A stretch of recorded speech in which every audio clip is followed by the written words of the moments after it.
اللہ الرحمن الرحیم اللہم صل علی محمد النبی الأمی وعلی آلہ وسلم تسلیما۔ باب حضور اقدس صلی اللہ علیہ وسلم کے گزر اوقات کا ذکر۔ فائدہ: یہ باب پہلے بھی گزر چکا ہے۔ بعض نسخوں میں سب روایات ایک ہی جگہ ذکر کی ہیں۔ مقام کے مناسب بھی یہی بات ہے، لیکن جو نسخے ہمارے پاس موجود ہیں ان میں یہ باب مکرر یعنی دوبارہ پایا جاتا ہے۔ اگر نقل کرنے والوں کی غلطی سے ایسا نہیں ہوا تو بہت ممکن ہے کہ خود امام ترمذی رحمۃ اللہ علیہ نے کسی مصلحت سے اس کو مکرر لکھا ہو، اور سے متفرق مصالح یعنی مصلحتیں اس کی سمجھ میں آتی ہیں۔ ممکن ہے کہ امام ترمذی رحمۃ اللہ علیہ نے ایک لطیف اشارہ اس طرف کیا ہو کہ حضور اکرم صلی اللہ علیہ وسلم کا اس فقر اور تنگی کو اختیار فرمانا ابتدا سے لے کر اخیر تک رہا، اس لیے ابتدائی زمانے کی طرف اول اشارہ فرمایا اور وفات کے قریب اس باب کو ذکر فرما کر اخیر زمانے کی طرف اشارہ فرمایا کہ باوجود خیبر اور حنین وغیرہ کی غنیمتوں کے اپنا حال وہی فقر و فاقہ تھا، اور حق یہ ہے کہ حق تعالی شانہ حرص و طمع دور فرمائے تو فقر و فاقے میں بھی لذت ہے۔ نبی کریم صلی اللہ علیہ وسلم کا ارشاد ہے کہ حق تعالی شانہ نے فرمایا کہ میرے لیے مکے کی زمین کو سونے کی بنا دے۔ میں نے عرض کیا یا اللہ، یہ نہیں بلکہ ایک دن پیٹ بھر کر کھاؤں تاکہ تیرا شکر کروں، اور ایک دن بھوکا رہوں تاکہ تیرے سامنے عاجزی کروں۔ حضور اکرم صلی اللہ علیہ وسلم کا ارشاد ہے کہ میں تم لوگوں پر فقر و فاقے سے نہیں ڈرتا، بلکہ اس سے ڈرتا ہوں کہ تم پر دنیا اس طرح پھیل جائے جس طرح تم سے پہلے لوگوں پر پھیل گئی تھی، اور تم اس میں اس طرح دل لگانے لگو جس طرح ان لوگوں نے دل لگایا، اور یہ تم کو بھی اسی طرح ہلاک کر دے جیسا کہ ان کو ہلاک کر دیا۔ اسی لیے حضور اکرم صلی اللہ علیہ وسلم نے ایک جگہ دعا فرمائی کہ اے اللہ، محمد صلی اللہ علیہ وسلم کی اولاد کی روزی بقدر کفایت تجویز فرما۔ مشکات شریف کی مصنف رحمۃ اللہ علیہ یعنی امام ترمذی رحمۃ اللہ علیہ نے اس موجودہ باب میں 9 حدیثیں ذکر کی ہیں، جن میں سے بعض مکرر ہیں جو پہلے ابواب میں گزر چکی۔ حدیث نمبر 1، نعمان بن بشیر کہتے ہیں کہ کیا تم لوگ کھانے پینے میں اپنی مرضی کے موافق منہمک نہیں ہو، اور جتنا دل چاہے تم لوگ نہیں کھاتے ہو؟ حالانکہ میں نے حضور اقدس صلی اللہ علیہ وسلم کو دیکھا ہے کہ آپ صلی اللہ علیہ وسلم کے یہاں ردی کھجوریں بھی پیٹ بھر نہیں تھیں۔ فائدہ: یہ حدیث سالن کے باب میں دوسرے نمبر پر گزر چکی ہے۔ حدیث نمبر 2، حضرت عائشہ رضی اللہ تعالی عنہ فرماتی ہیں کہ ہم لوگ یعنی حضور اکرم صلی اللہ علیہ وسلم کے اہل و عیال ایک ماہ تک ہمارے یہاں آگ نہیں جلتی تھی، صرف کھجور اور پانی پر گزارا تھا۔ فائدہ: آگ نہ جلنے کا مطلب یہ ہے کہ پکانے کے لیے کوئی چیز ہوتی ہی نہ تھی جس کے لیے آگ جلانا پڑتی۔ علماء نے لکھا ہے کہ پانی کا تذکرہ اس لیے فرمایا کہ کھجور بھی اتنی نہ تھی کہ بغیر پانی کی مدد کے پیٹ بھرنے کے لیے کافی ہو، بلکہ چند کھجوریں کھانے کے بعد پانی پینے سے پیٹ بھرنے کی مقدار ہوتی تھی۔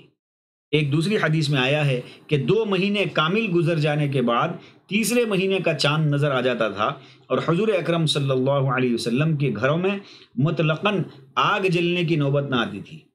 ایک حدیث میں آیا ہے کہ ایک چاند پھر دوسرا چاند ہو جاتا تھا، حضور اکرم صلی اللہ علیہ وسلم کے گھروں میں سے کسی گھر میں بھی آگ جلنے کی نوبت نہ آتی تھی۔ حضرت عائشہ رضی اللہ عنہا کے بھانجے عروہ نے پوچھا کہ خالہ جان پھر کس چیز پر گزارا تھا؟ فرمایا کہ کھجور اور پانی۔ البتہ حضور اقدس صلی اللہ علیہ وسلم کے کچھ پڑوسی انصار میں ایسے تھے جن کے یہاں دودھ کے جانور تھے، ان میں سے کوئی ہدیے کے طور پر دودھ پیش کر دیتا تو وہ ہم کو بھی پلایا جاتا تھا۔ ایک حدیث میں آیا ہے کہ 1.5 مہینہ مسلسل ایسا گزر جاتا کہ حضور اکرم صلی اللہ علیہ وسلم کے گھر میں روشنی کے لیے یا کسی اور چیز کے لیے آگ نہ جلتی تھی۔ روشنی کے لیے آگ جلنے سے مراد چراغ کا جلنا ہے۔ ایک حدیث میں آیا ہے کہ ایک مرتبہ حضرت ابوبکر صدیق رضی اللہ عنہ نے بکری کی ایک ٹانگ پیش کی، رات کا وقت تھا، حضرت عائشہ رضی اللہ عنہا اندھیرے ہی میں اس کے ٹکڑے کرنے لگی۔ کسی نے کہا کہ گھر میں چراغ نہیں ہے؟ فرمانے لگیں کہ اگر چراغ میں جلانے کے لیے تیل ہوتا تو اس کو کھانے ہی میں استعمال نہ کرتے۔ علماء نے لکھا ہے کہ حضور اکرم صلی اللہ علیہ وسلم نے اپنے اور اپنے گھر کے لوگوں کے لیے اس حالت کو پسند فرمایا، حالانکہ خزانوں کی کنجیاں حضور اکرم صلی اللہ علیہ وسلم پر پیش کی گئیں۔ اس کے بعد امت 4 حصوں پر منقسم یعنی تقسیم ہو گئی۔ ایک وہ جماعت جنہوں نے نہ تو خود دنیا کی طرف رخ کیا، نہ دنیا ہی نے ان کا ارادہ کیا، جیسا کہ حضرت ابو بکر صدیق رضی اللہ عنہ۔ دوسری وہ جماعت جنہوں نے دنیا کا رخ نہ کیا لیکن دنیا نے ان کا ارادہ کیا، جیسے کہ حضرت فاروق اعظم رضی اللہ عنہ۔ تیسرے وہ لوگ جنہوں نے دنیا کی طرف رخ کیا اور دنیا نے بھی ان کی طرف رخ کیا، جیسے بنو امیہ کے بادشاہ عمر بن عبد العزیز کے علاوہ۔ چوتھے وہ لوگ جنہوں نے دنیا کا ارادہ کیا مگر دنیا نے ادھر کا رخ نہ کیا، جیسے وہ لوگ جن کو اللہ نے فقیر بنایا اور دنیا کی محبت ان کے دل میں ہو گئی۔ حدیث نمبر 3، حضرت ابو طلحہ رضی اللہ تعالی عنہ کہتے ہیں کہ ہم لوگوں نے حضور اقدس صلی اللہ علیہ وسلم سے شدت بھوک کی شکایت کی اور اپنے پیٹ پر بندھے ہوئے پتھر دکھلائے کہ ہر شخص کے پیٹ پر بھوک کی شدت کی وجہ سے ایک ایک پتھر بندھا ہوا تھا۔ حضور اقدس صلی اللہ علیہ وسلم نے اپنے پیٹ پر 2 پتھر بندھے ہوئے دکھلائے کہ حضور اکرم صلی اللہ علیہ وسلم کو شدت بھوک ہم سے زیادہ تھی اور ہم سے زیادہ وقت بدون کھائے گزر چکا تھا۔ بدون کھائے یعنی بغیر کھائے۔ فائدہ، اہل مدینہ کی عادت تھی کہ شدت بھوک کے وقت جب عاجز ہو جاتے تو پیٹ سے پتھر باندھ لیتے تاکہ اس کی سختی کی وجہ سے چلنے پھرنے میں ضعف لاحق نہ ہو۔ بعض علماء کی یہ رائے ہے کہ یہ مدینے کے ایک پتھر کے ساتھ خاص ہے جس کا نام مشبعہ ہے۔ اس پتھر میں اللہ جل شانہ نے یہ خاصیت رکھی ہے کہ اس کے باندھ لینے سے بھوک میں کسی قدر تسکین ہو جاتی ہے، لیکن ظاہر پہلا ہی قول ہے، اس لیے کہ اب بھی اکثر ایسا کیا جاتا ہے کہ شدت بھوک کے وقت پیٹ سے کسی کپڑے کا سخت باندھ لینا ضعف اور بھوک کی بے چینی میں مفید ہوتا ہے۔ بعض علماء نے کہا ہے کہ خالی پیٹ میں نفخ پیدا ہونے کا احتمال ہوتا ہے اور پتھر کو یا کسی سخت چیز کو باندھ لینے سے اس میں امن رہتا ہے۔ بعض علماء نے لکھا ہے کہ جب پیٹ بالکل خالی ہو جائے تو انتڑیوں کے اتر جانے کا خدشہ ہوتا ہے، بالخصوص چلنے پھرنے میں، اور پیٹ کو باندھ لینے سے یہ خدشہ نہیں رہتا۔ نیز پیٹ کے بالکل خالی ہو جانے سے کمر بھی جھک جاتی ہے، کبڑا ہونے کا اندیشہ ہوتا ہے۔ اس حدیث پر ایک قوی اشکال ہے، وہ یہ کہ بہت سی احادیث میں یہ مضمون وارد ہوا ہے کہ حضور اکرم صلی اللہ علیہ وسلم کئی دن کا مسلسل روزہ رکھا کرتے تھے، اور جب صحابہ کرام نے حضور اکرم صلی اللہ علیہ وسلم کے اتباع میں روزوں کا تسلسل کا ارادہ کیا تو حضور اکرم صلی اللہ علیہ وسلم نے منع فرما دیا اور یہ ارشاد فرمایا کہ یہ میری خصوصیت ہے کہ بغیر افطار کے کئی دن کا مسلسل روزہ رکھوں، اس لیے کہ حق تعالی شانہ مجھے کھلاتے اور پلاتے ہیں۔ یہ کھلانا پلانا کس طرح ہوتا تھا یہ اپنی جگہ پر ہے، لیکن اس سے یہ معلوم ہوا کہ ظاہری طور پر کھانا پینا چھوڑنے سے حضور اکرم صلی اللہ علیہ وسلم پر بھوک کا اثر محسوس نہ ہوتا تھا۔ ایسی صورت میں پیٹ سے پتھر باندھنے کی ضرورت باقی نہیں رہتی، اور چونکہ روزے والی روایات کثیرہ ہیں اس لیے بعض علماء نے محدثین کے قواعد کے ماتحت ان پتھر والی روایتوں کو ضعیف قرار دیا، لیکن اکثر محدثین کی تحقیق یہ ہے کہ اس مضمون کی روایات بھی کئی ہیں۔ نیز روزے والی روایتوں سے کوئی ایسی مخالفت بھی نہیں ہے کہ دونوں کا مختلف حالات پر حمل نہ ہو سکتا ہو، اس لیے ان روایات کے ضعیف قرار دینے کی ضرورت نہیں۔ اس کے بعد پھر مختلف اقوال ان دونوں روایتوں کے متعلق وارد ہوئے ہیں۔ نمبر 1، پتھر والی روایات ابتدا زمانے کی ہوں اور یقیناً حضور اکرم صلی اللہ علیہ وسلم کی ترقیات روز افزوں تھی، اس لیے کھلانے پلانے والی روایات بعد کی ہوں۔ نمبر 2، کھلانا پلانا روزے کی حالت کے ساتھ مخصوص اور عام مومنین میں بھی یہ بات مشاہدے میں آتی ہے کہ روزے کی حالت میں فاقے کا اثر اور تعب اتنا نہیں ہوتا جتنا بغیر روزے کے فاقے سے مشقت اور بار ہوتا ہے۔ تو پھر حضور اکرم صلی اللہ علیہ وسلم کا کیا کہنا جہاں روزہ حقیقی اور کمال کے درجے پر تھا۔ نمبر 3، مختلف حالات کے اعتبار سے دونوں حالات حضور اکرم صلی اللہ علیہ وسلم کے بھی ہوتے ہوں، جیسا کہ مشائخ سلوک کے مختلف احوال ہوا کرتے ہیں۔ اس قول کے موافق ان روایات کو ابتداً زمانے پر محمول کرنے کی ضرورت نہیں ہے، اخیر زمانے میں بھی مختلف اوقات کے اعتبار سے مختلف احوال ہو سکتے ہیں۔ نمبر 4، حضور اکرم صلی اللہ علیہ وسلم پر بھوک کا اثر یقیناً نہیں ہوتا تھا، اس کے باوجود پتھروں کا باندھنا فقراء اور مساکین کے ساتھ اشتراک عمل کی غرض سے تھا، اور عام دستور ہے کہ جس مشقت اور تکلیف میں اپنے بڑے بھی مبتلا ہو جاتے ہیں، اس میں سعادت مند چھوٹوں کے لیے ان کے مقابلے میں اپنی تکلیف کا التفات بھی نہیں رہتا۔ پھر صحابہ کرام جیسے سعید عشاق کا تو پوچھنا ہی کیا۔ نمبر 5، حق تعالی شانہ کی طرف سے کھلانا پلانا اعزاز و اکرام ہی تو تھا، کوئی وجوبی امر نہ تھا۔ تو کسی وقت جب کہ صحابہ کرام پر تنگی و عسرت کا غلبہ ہو، فقر و فاقہ اس حالت پر پہنچ گیا ہو کہ پیٹ سے پتھر باندھنا پڑ جائے، حضور اکرم صلی اللہ علیہ وسلم خود اس اکرام سے مستفید نہ ہوتے ہوں کہ بچہ اگر بھوک میں تڑپتا ہو تو ماں کے حلق میں ٹکڑا اٹکا کرتا ہے، پھر حضور اکرم صلی اللہ علیہ وسلم کی امت پر شفقت کا کیا پوچھنا جہاں ہزاروں ماؤں کی شفقتیں قربان ہیں۔ حدیث نمبر 4، یہ گزشتہ جو پڑھی گئی وہ سب وجوہات تھی کہ کیوں آپ صلی اللہ علیہ وسلم پتھر باندھا کرتے تھے۔ اب حدیث کا سلسلہ جاری ہے۔ حدیث نمبر 4، حضرت ابو ہریرہ رضی اللہ تعالی عنہ کہتے ہیں کہ ایک مرتبہ حضور اقدس صلی اللہ علیہ وسلم ایسے وقت دولت خانے سے باہر تشریف لائے کہ اس وقت نہ تو حضور اکرم صلی اللہ علیہ وسلم کی عادت شریفہ باہر تشریف لانے کی تھی، نہ کوئی شخص حضور اکرم صلی اللہ علیہ وسلم کی خدمت میں اس وقت دولت خانے پر حاضر ہوتا تھا۔ حضور اکرم صلی اللہ علیہ وسلم کی باہر تشریف آوری پر حضرت ابوبکر صدیق رضی اللہ عنہ حاضر ہوئے۔ حضور اکرم صلی اللہ علیہ وسلم نے حضرت ابوبکر رضی اللہ عنہ سے خلاف معمول بے وقت آنے کا سبب دریافت فرمایا۔ انہوں نے عرض کیا کہ جمال جہاں آرا کی زیارت اور سلام کے لیے حاضر ہوا ہوں۔ یہ حضرت ابوبکر صدیق رضی اللہ عنہ کے کمال تناسب کی وجہ سے تھا کہ حضور اقدس صلی اللہ علیہ وسلم کو اگر خلاف عادت باہر تشریف آوری کی نوبت آئی تو اس یک جاں دو قالب پر بھی اس کا اثر ہوا۔ بندے کے نزدیک یہی وجہ اولا ہے اور یہی کمال تناسب بڑی وجہ ہے نبوی دور کے ساتھ خلافت صدیقیہ کے اتصال کی کہ حضور اکرم صلی اللہ علیہ وسلم کے وصال کے بعد اگر کوئی دوسرا خلیفہ ہوتا تو مناسبت تامہ نہ ہونے کی وجہ سے وقتی احکام میں کچھ تغیر ضرور ہوتا، اور صحابہ کرام کے لیے حضور اکرم صلی اللہ علیہ وسلم کے فراق کے ساتھ یہ دوسرا مرحلہ مل کر رنج و ملال کو ناقابل برداشت بنانے والا ہوتا، بخلاف صدیق اکبر رضی اللہ عنہ کے کہ حضور اقدس صلی اللہ علیہ وسلم کے ساتھ اس درجے اتصال یعنی متصل ساتھ میں رہنا اور قلبی یکجہتی تھی کہ جن مواقع پر حضور اکرم صلی اللہ علیہ وسلم کا طرز عمل ہوتا تھا وہی اکثر حضرت ابوبکر صدیق رضی اللہ عنہ کا بھی تھا۔ چنانچہ حدیبیہ کا قصہ مشہور ہے جس کا ذکر حکایات صحابہ میں بھی گزر چکا ہے۔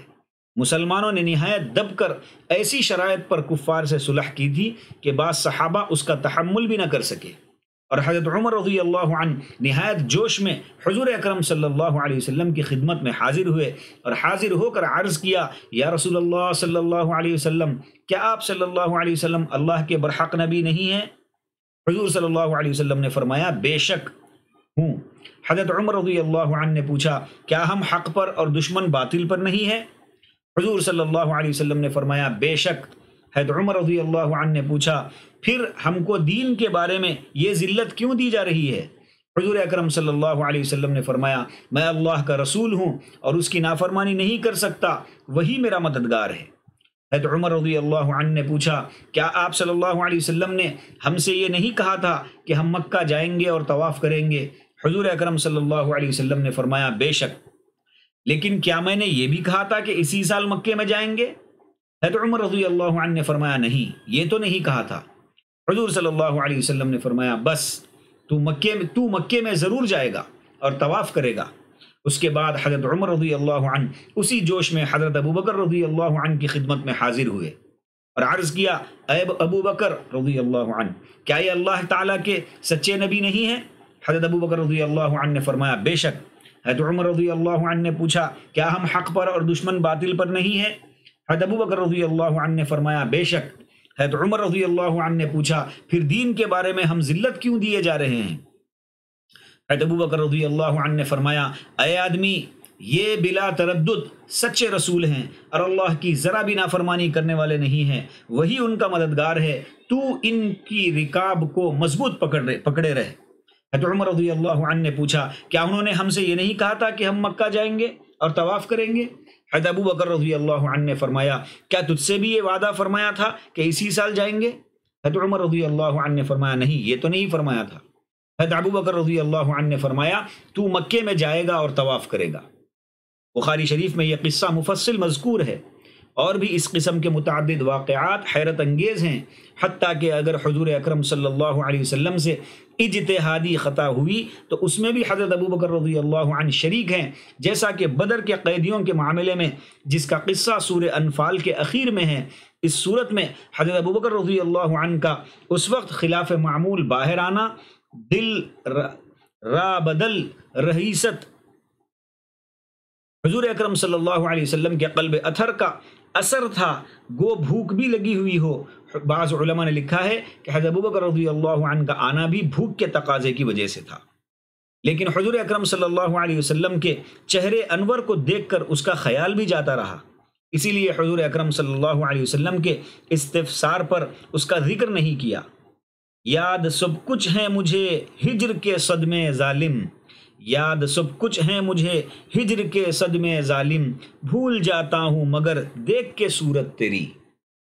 بعض علماء نے لکھا ہے کہ حضرت ابوبکر رضی اللہ عنہ کی تشریف آوری بھوک ہی کی وجہ سے تھی، مگر اس کا ذکر اس لیے نہیں کیا کہ حضور اکرم صلی اللہ علیہ وسلم کو گرانی نہ ہو، یعنی تکلیف نہ ہو، کہ دوست کی تکلیف اپنی تکلیف پر غالب ہو جایا کرتی ہے۔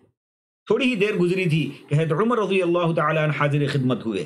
حضور اکرم صلی اللہ علیہ وسلم نے ان سے بھی بے وقت حاضری کا سبب پوچھا۔ انہوں نے عرض کیا کہ حضور صلی اللہ علیہ وسلم بھوک کی وجہ سے حاضر ہوا ہوں۔ حضور اکرم صلی اللہ علیہ وسلم نے ارشاد فرمایا بھوک تو کچھ میں بھی محسوس کر رہا ہوں۔ اس کے بعد تینوں حضرت ابو الہیثم انصاری رضی اللہ عنہ کے مکان پر تشریف لے گئے۔ وہ اہل ثروت لوگوں میں سے تھے، یعنی مالداروں میں سے تھے۔ کھجوروں کا بڑا باغ تھا، بکریاں بھی بہت سی تھیں، البتہ خادم ان کے پاس کوئی نہیں تھا، اس لیے گھر کا کام سب خود ہی کرنا پڑتا تھا۔ یہ حضرات جب ان کے مکان پر پہنچے تو معلوم ہوا کہ وہ گھر والوں کے لیے میٹھا پانی لینے گئے ہیں، جو خادم نہ ہونے کی وجہ سے خود ہی لانا پڑتا تھا۔ لیکن ان حضرات کے پہنچنے پر تھوڑی دیر گزری تھی کہ وہ بھی مشکیزے کو جو مشکل سے اٹھتا تھا بدقت اٹھاتے ہوئے واپس آ گئے، اور حضور اکرم صلی اللہ علیہ وسلم کی زیارت سے مشرف ہو کر اپنی خوش قسمتی پر ناز کرتے اور زبان حال سے یہ کہتے۔ ایک شعر لکھا ہوا ہے، ہم نشیں جب میرے ایام بھلے آئیں گے، ہم نشیں جب میرے ایام بھلے آئیں گے، بن بلائے میرے گھر آپ چلے آئیں گے۔ یہ پڑھتے ہوئے حضور اکرم زبان حال سے یہ پڑھتے ہوئے حضور اکرم صلی اللہ علیہ وسلم کو لپٹ گئے اور حضور اکرم صلی اللہ علیہ وسلم پر اپنے ماں باپ کو نثار کرنے لگے، یعنی عرض کرتے تھے کہ میرے ماں باپ آپ پر قربان ہوں۔ اس کے بعد باغ میں چلنے کی درخواست کی، وہاں پہنچ کر فرش بچھایا اور دین و دنیا کے سردار مائے فخر مہمان کو بٹھا کر ایک خوشہ جس میں ہر طرح کی کچی پکی ادکچری کھجوریں تھی سامنے حاضر کی۔ حضور اکرم صلی اللہ علیہ وسلم نے ارشاد فرمایا کہ سارا خوشہ توڑنے کی کیا ضرورت تھی، اس میں ابھی کچھ کچی بھی ہیں جو ضائع ہوں گی، پکی پکی چھانٹ کر کیوں نہ توڑ لی؟ میزبان نے عرض کیا تاکہ اپنی پسند سے پکی اور گدری ہر نوع کی حسب رغبت نوش فرمائیں۔ تینوں حضرات نے کھجوریں تناول فرمائی اور پانی نوش فرمایا۔ اس کے بعد حضور اقدس صلی اللہ علیہ وسلم نے جن کا ہر لحظہ یعنی لمحہ تعلیم امت تھا، ارشاد فرمایا کہ اس ذات پاک کی قسم جس کے قبضے میں میری جان ہے، یہ بھی اس نعیم میں یعنی نعمت میں داخل ہے جس کا سوال قیامت میں ہوگا۔ اور سورہ الہاکم التکاثر کے ختم پر حق تعالی شانہ نے اس کا ذکر فرمایا ہے۔ ان کے شکر کے متعلق سوال ہوگا کہ ہماری نعمتوں کا کس درجے شکر ادا کیا۔ اللہم لا احصی ثناء علیک انت کما اثنیت علی نفسک۔ پھر اس وقت کی نعمتوں کا اظہار شکر کے طور پر فرمایا کہ یہ ٹھنڈا پانی اور تر و تازہ کھجوریں۔ اس کے بعد میزبان کھانے کی تیاری کے لیے جانے لگے تو حضور اکرم صلی اللہ علیہ وسلم نے ارشاد فرمایا کہ فرط محبت میں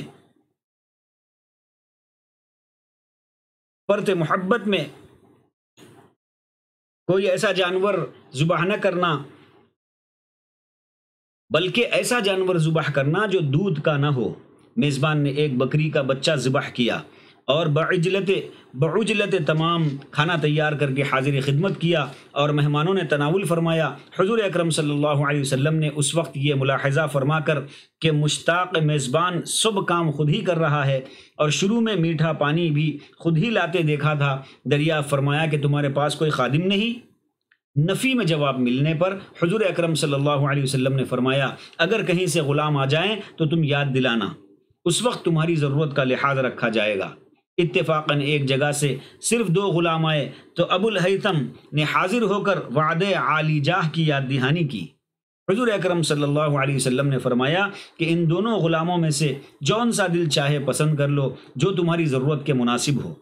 یہ جانثار حضور اکرم صلی اللہ علیہ وسلم کی موجودگی میں اپنی کیا رائے رکھتے، اس لیے درخواست کی کہ حضور صلی اللہ علیہ وسلم ہی میرے لیے پسند فرمائیں۔ وہاں بجز دینداری کے اور کوئی وجہ ترجیح اور پسندیدگی کی ہو ہی نہیں سکتی تھی، اس لیے حضور اکرم صلی اللہ علیہ وسلم نے ارشاد فرمایا کہ مشورہ دینے والا امین ہوتا ہے، اس لیے میں امین ہونے کی حیثیت سے فلاں غلام کو پسند کرتا ہوں، اس لیے کہ میں نے اس کو نماز پڑھتے دیکھا، لیکن میری ایک وصیت اس کے بارے میں یاد رکھیو کہ اس کے ساتھ بھلائی کا معاملہ کیجیو۔ اول حضور اکرم صلی اللہ علیہ وسلم نے مشورے کے ضابطے کو ذکر فرما کر گویا اس پر تنبیہ فرمائی کہ میری جو پسندیدگی ہے وہ ذمہ دارانہ اور امانت داری کی ہے۔ پھر ایک کو پسند فرما کر وجہ ترجیح بھی ظاہر فرمائی کہ وہ نمازی ہے، یہ وجہ ہے اس کو راجح قرار دینے کی۔ ہمارے زمانے میں ملازم کا نمازی ہونا گویا عیب ہے کہ آقا کے کام کا حرج ہوتا ہے۔ ابو الہیثم رضی اللہ عنہ خوش اپنی ضرورتوں کے لیے ایک مددگار ساتھ لے کر گھر گئے اور حضور اکرم صلی اللہ علیہ وسلم کا فرمان عالی شان بھی بیوی کو سنا دیا۔ بیوی نے کہا کہ حضور اکرم صلی اللہ علیہ وسلم کے ارشاد کی کما حقہ تعمیل نہ ہو سکے گی، اور اس درجے بھلائی کا معاملہ کہ ارشاد عالی جاہ کا امتثال ہو جائے ہم سے نہ ہو سکے گا، اس لیے اس کو آزاد ہی کر دو کہ اسی سے امتثال ارشاد ممکن ہے۔ سراپا شجاع اور مجسم اخلاص خاوند نے فوراً آزاد کر دیا اور اپنی دقتوں اور تکالیف کی ذرا بھی پرواہ نہ کی۔ حضور اقدس صلی اللہ علیہ وسلم کو جب واقعہ اور جانثار صحابی کے ایثار کا حال معلوم ہوا تو اظہار مسرت اور بیوی کی مدح یعنی تعریف کے طور پر ارشاد فرمایا کہ ہر نبی اور اس کے جانشینوں کے لیے حق تعالی شانہ 2 باطنی مشیر اور صلاح کار پیدا فرماتے ہیں، جن میں سے ایک مشیر تو بھلائی کی ترغیب دیتا ہے اور برائی سے روکتا ہے، دوسرا مشیر تباہ و برباد کرنے میں ذرا بھی کمی نہیں کرتا۔ جو شخص اس کی برائی سے بچا دیا جائے وہ ہر قسم کی برائی سے روک دیا گیا۔ فائدہ: ابو الہیثم کی بیوی بمنزلے بہترین مشیر کار کے تھیں، جنہوں نے مشورہ دے کر ایک کار خیر یعنی ایک نمازی غلام کو آزاد کرا دیا اور اپنی ضروریات کی ذرا بھی پرواہ نہ کی، اور نہ اس کی پرواہ کی کہ کس قدر مشقتیں اٹھانے کے بعد خادم ملا ہے، کچھ دن تو اس کی وجہ سے آرام اٹھا لے، بعد میں آزاد کر دیں گے۔ اللہ تعالی ہم تمام کو نبی پاک صلی اللہ علیہ وسلم کی سنتوں پر چلتے ہوئے زندگی گزارنے کی توفیق نصیب فرمائے، نبی پاک صلی اللہ علیہ وسلم کے دست مبارک سے حوض کوثر سے جام کوثر نصیب فرمائے، اور آپ صلی اللہ علیہ وسلم کا پڑوس ہم تمام کو آخرت کی ہمیشہ زندگی میں نصیب فرمائے۔ وآخر دعوانا ان الحمد للہ رب العالمین۔